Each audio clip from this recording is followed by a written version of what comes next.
The Orange Zone, sponsored by Billy Whitaker Cars and Trucks and Apex Entertainment. Hello, everyone, and welcome into this week's episode of the Orange Zone podcast. I'm Ashley Wenskoksi, and I am joined by a very special guest in Sydney Berger. Sydney works out in Washington State, in Spokane, Washington, and she covers Syracuse football's opponent in the Holiday Bowl, Washington State, and she works for KXLY 4 News Now out there. So, Sydney, thank you so much for joining us. Tell us a little bit about your story before we get into some Syracuse. Yeah, of course. Thanks for having me. Excited to be on. I've been watching the last few podcasts of your guys's, trying to scout you out as well. Oh, thank you. So I graduated from Washington State, so that's kind of what drew me to come out and report in Spokane as well, just a familiarity and, having 4 years getting to watch the Cougs just as a fan and then getting to cover them now as a reporter has been awesome.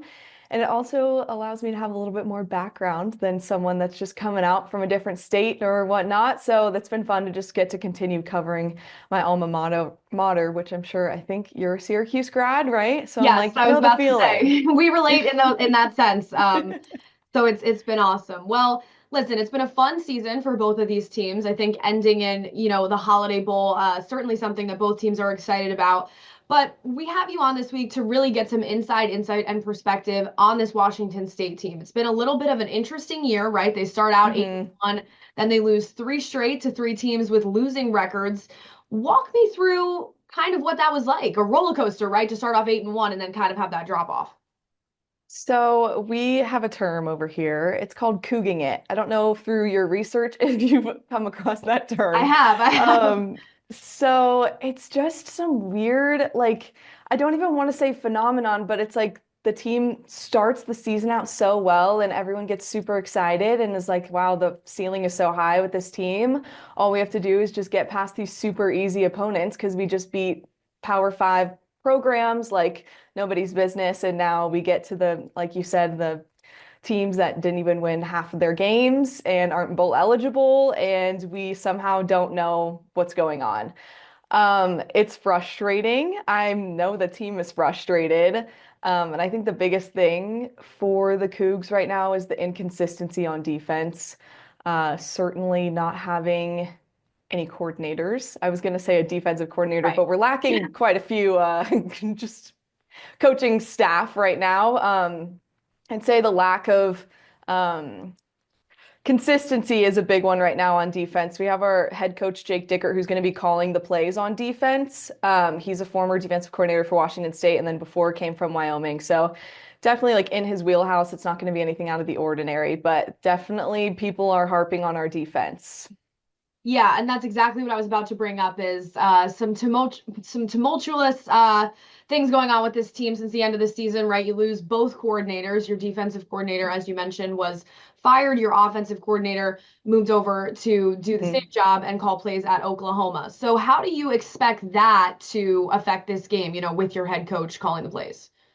Yeah, we talked to the players on Friday, and we also talked to Dickert. A couple of guys on defense have been saying that it's been a good change of pace. They're trying to be a little bit more aggressive for this particular bowl game, and they have a lot of time. They're kind of in what they call like their winter camp, so just no school, just practicing.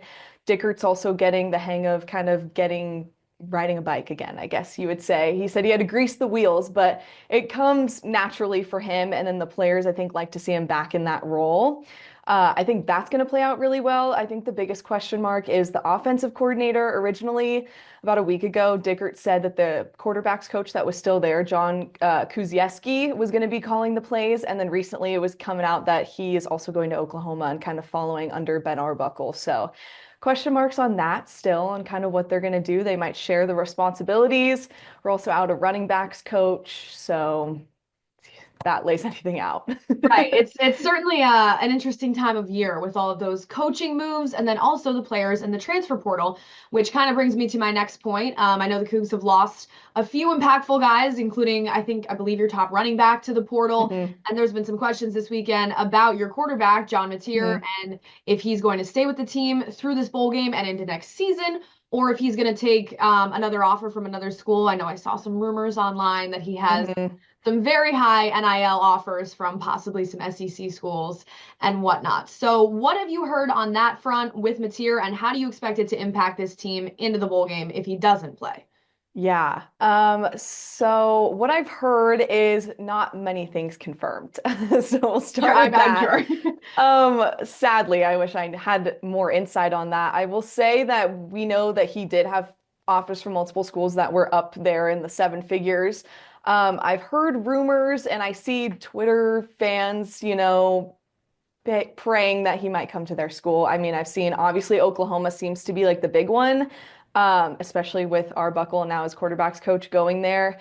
I'll say it seems like a good fit for Mateer, but they're also having a mass exodus of guys entering the portal. So it leaves Washington State fans a little hopeful. If you're going to kind of go to somewhere, you're going to be a part of a rebuild, you might as well just kind of stick around. Um, I think people have a weird feeling that he's considering staying. I guess you could say it was obvious when Cam Ward was transferring to Miami that he was going to transfer. Everyone just kind of felt that. Right. With Mateer, did an interview with him earlier in the season, and he was just kind of talking about how, I mean, obviously it's an interview, so he says the right things, but he's talking about how the way he was raised, it's not all about the money. Like that wasn't the goal when he was 5, 6, 7, 8 years old playing Pop Warner football in Texas or whatnot. And that feels really genuine to a lot of people. A lot of people say he's humble, like he just cares about growing. He's stayed with this program under Cam Ward for 2 years. First year he's getting his start. Just seems like a weird step to kind of leave, but I also would not be surprised at all if he takes the step. I anticipate that we'll know in the next couple of days for sure. They said that he was going to kind of take the weekend with his family and kind of mull it over. So I honestly wouldn't be surprised if we knew tomorrow or the next day, Monday or Tuesday, but then again, all speculation. Sure. We are, just a note for our viewers, Sydney and I are recording this on Sunday night. We are putting it out on Tuesday. So just in case we already know by Okay, Tuesday, sorry. just so everybody knows. Just so we're all on the same page. But so what if that is to come to fruition in the Yeah. next days or weeks, what does the backup quarterback situation look like for the Cougs? Yeah, that is also a bit of a question mark, I think. Zevi Eckhouse has always sat behind John Mateer on the depth chart. I'll say I forget what game it was right off the bat. I want to say Hawaii, but don't quote me on that. Hawaii or Utah State when we were up and they decided to take John out and give him a break. They put in Jackson Potter, which was a little bit shocking to at least us in the media. We were kind of just confused on the move, and Dickert said Zevi Eckhouse was still second string, but they just wanted to give Potter a chance. I've seen Eckhouse kind of throwing passes at practice, just kind of generic things you would do as a second string, playing with the twos, nothing super crazy. I will say they give all their quarterbacks a good chance. There's no set route that I think that they're set in stone will go. I honestly think they think John Mateer is playing. He's been at practice, he's been suiting up, he's been running practice as usual. So I think they think he's playing, which I think is giving a lot of people hope, maybe good hope. I don't know, but I haven't seen any indication of oh, this is going to happen if John is out, which is kind of interesting. Sure, sure. And I guess only time will tell on that front. Just to give our Syracuse listeners some context, Mateer, as you mentioned, learned under Cam Ward for a few years at Washington State, and then has put up some crazy numbers this year, over 3,000 yards passing and 29 touchdown passes, which is the same number as Kyle McCord. So certainly a big talent over there, and we'll see what he decides to do with his future. Now, Syracuse is the favorite in this game by about a touchdown from what I'm seeing. It kind of differs a few different places. Would you say that feels accurate on your front, or would you disagree?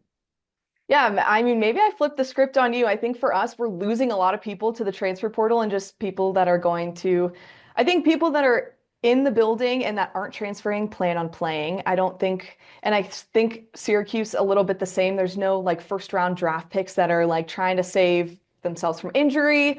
So I think we're kind of in the same boat in that aspect. I just think that a lot more Syracuse people are sticking to playing in this bowl game. And obviously McCord has come out and said that he's playing, which is huge. That makes all the difference in a game. So yeah, I mean, I don't want to, it's just hard to know without Mateer. It could be a completely different game with or without him. So right now, if he plays, I think it'll be a really close game for sure. 100%. I think if we see those two quarterbacks, if they're able to go at it, it's going to be certainly a fun game to watch. Hmm. Couple more things for you here. So this game is being played at Snapdragon Stadium in San Diego, and that's a place that Washington State has actually already played this year. They won against San Diego State in that building. Do you have anything to report about the conditions at Snapdragon Stadium? I've heard some things.